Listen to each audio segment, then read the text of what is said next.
നരൻ്റെ ജീവിതം പൂർണ്ണമാകുന്നത് നാരിയോട് ചേരുമ്പോഴാണ്. വികാരങ്ങളിലും രൂപഭാവങ്ങളിലും സ്ത്രീയുടെ മൃദുത്വഭാവവും ആണിൻ്റെ പൗരുഷവും ഒത്തുചേരുമ്പോൾ നരനാരീശ്വര സങ്കല്പം പൂർണ്ണമാകുന്നു. മഹാവിഷ്ണുവിന് ലക്ഷ്മി എന്ന പോലെ, ഉമയ്ക്ക് മഹേശ്വരൻ എന്ന പോലെ, ബ്രഹ്മാവിന് സരസ്വതി എന്ന പോലെ കൃഷ്ണനുമുണ്ടായിരുന്നു ഒരു രാധ. അഴകിൻ്റെ നിറകുടമായിരുന്ന വൃന്ദാവനത്തിലെ രാധ ഇന്നും ഇന്ത്യയുടെ ഗ്രാമാന്തരങ്ങളിലും പട്ടണങ്ങളിലും ജനപഥങ്ങളിലുമെല്ലാം ചെല്ലുമ്പോൾ രാധേ രാധേ എന്നുച്ചരിച്ചാൽ നിങ്ങൾ ഒരു കൃഷ്ണഭക്തനായി കണക്കാക്കപ്പെടുന്നു. കണ്ണനെ കാണാതുഴറി നടന്ന ഗോപികമാർ കൃഷ്ണൻ്റെയും രാധയുടെയും കാൽപാദങ്ങൾ കണ്ടു. തങ്ങളുടെ പ്രിയപ്പെട്ട കണ്ണൻ പ്രിയസഖിയായ രാധയോടൊപ്പമാണെന്നും അവർ തിരിച്ചറിഞ്ഞു. വൃന്ദാവനത്തിലുണ്ടായിരുന്ന ഗോപികമാർ എല്ലാവരും തന്നെ പീതാംബരമുടുത്ത, വനമാല ചാർത്തിയ, നീലകളേഭരത്തിൽ ചന്ദനം ചാർത്തിയ കൃഷ്ണൻ്റെ കമിതാക്കളായിരുന്നു. എങ്കിലും കാർമുകിൽ വർണ്ണന് ഏറ്റവും ഇഷ്ടം അവൻ്റെ രാധയോടായിരുന്നു. അംഗപ്രത്യംഗം സുന്ദരിയായിരുന്നു രാധ. ഒരിക്കൽ കൃഷ്ണൻ അമ്മയോട് ചോദിച്ചു, എൻ്റെ കാർവർണ്ണവും രാധയുടെ ചന്ദന നിറവും എങ്ങനെയാണ് ഒത്തുചേരുക? ചിരിച്ചുകൊണ്ട് യശോദാമ്മ പറഞ്ഞു, വിഷമിക്കേണ്ട, രാധയുടെ മേൽ നിനക്കിഷ്ടമുള്ള വർണ്ണങ്ങൾ വാരി വിതറിക്കൊള്ളൂ. വൃന്ദാവനത്തിലെ നിറങ്ങളുടെ നൃത്തം അവിടെ തുടങ്ങി. രാധയുടെയും ഗോപികമാരുടെയും മേൽ നിറങ്ങൾ വാരിപ്പൂശി കൃഷ്ണൻ വൃന്ദാവനത്തെ വർണ്ണാഭമാക്കി മാറ്റി. നിറങ്ങളുടെ ആ നൃത്തം ഹോളി എന്ന പേരിൽ ഇന്നും ആഘോഷിക്കപ്പെടുന്നു. വിശ്വമോഹനമായ മുരളീനാഥം രാധയുടെ കർണപുടങ്ങളിലേക്ക് ഒഴുകിയെത്തി. സ്വയം മറന്ന രാധ ഹർഷപുളകിതയായി.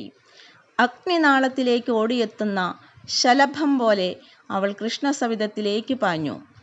വൃന്ദാവനത്തിലെ വള്ളിക്കുടിലുകളിൽ തേന്മാവിനോടൊട്ടുന്ന മുല്ലവള്ളിയെപ്പോലെ രാധ കൃഷ്ണനോട് ചേർന്നു. തേൻവണ്ടുകൾ പുണരാൻ കൊതിക്കുന്ന അവൻ്റെ ഗന്ധം അവളെ ഉന്മാദിനിയാക്കി. മലയമാരുതൻ മന്ദമായി വീശി.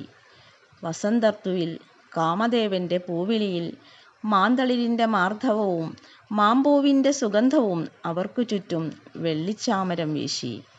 പ്രകൃതി മനസ്സു നിറഞ്ഞ് അവർക്കുമേൽ പനിനീർ വർഷിച്ചു. ശ്വേതകണങ്ങൾ നിറഞ്ഞ കണ്ണൻ്റെ തിരുമുഖം ജലകണങ്ങൾ തളം കെട്ടിയ താമരയില പോലെ തിളങ്ങി. കൃഷ്ണനും രാധയും ലോകത്തിലെ തന്നെ ഏറ്റവും പവിത്രമായ പ്രണയസങ്കല്പങ്ങളിലൊന്നാവുന്നു. കൃഷ്ണനോടുള്ള രാധയുടെ പ്രണയം നിരുപാധികമായിരുന്നു. തന്നിലെ സ്വത്വത്തെപ്പോലും പരിത്യജിച്ച് രാധ കൃഷ്ണനിൽ സ്വയം സമർപ്പിച്ചു. നിത്യജീവിതത്തിൽ നാം കാണുന്നത് പോലെ അല്ലാതെ തിരിച്ചൊന്നും പ്രതീക്ഷിക്കാതെയാണ് രാധ കൃഷ്ണനെ പ്രണയിച്ചത്. ജീവാത്മാവ് പരമാത്മാവിൽ ലയിക്കുന്നത് പോലെ. ഇടയ്ക്കിടെ രാധയുടെ സവിധത്തിൽ നിന്നും കണ്ണനെ കാണാതാവും. ആ നിമിഷങ്ങളിൽ രാധ തണ്ടൊടിഞ്ഞ താമരത്താരുപോലെ പരവശയും വിരഹണിയുമായി മാറും. അവളുടെ ഹൃദയതാളം വല്ലാതെ വർദ്ധിക്കും. ചുറ്റും നടക്കുന്ന സഖീജന കേളികൾക്കോ പക്ഷികളുടെ കളകൂജനങ്ങൾക്കോ താളമേളങ്ങൾക്കോ അവളുടെ ഹൃദയതാപത്തെ തണുപ്പിക്കാനായില്ല.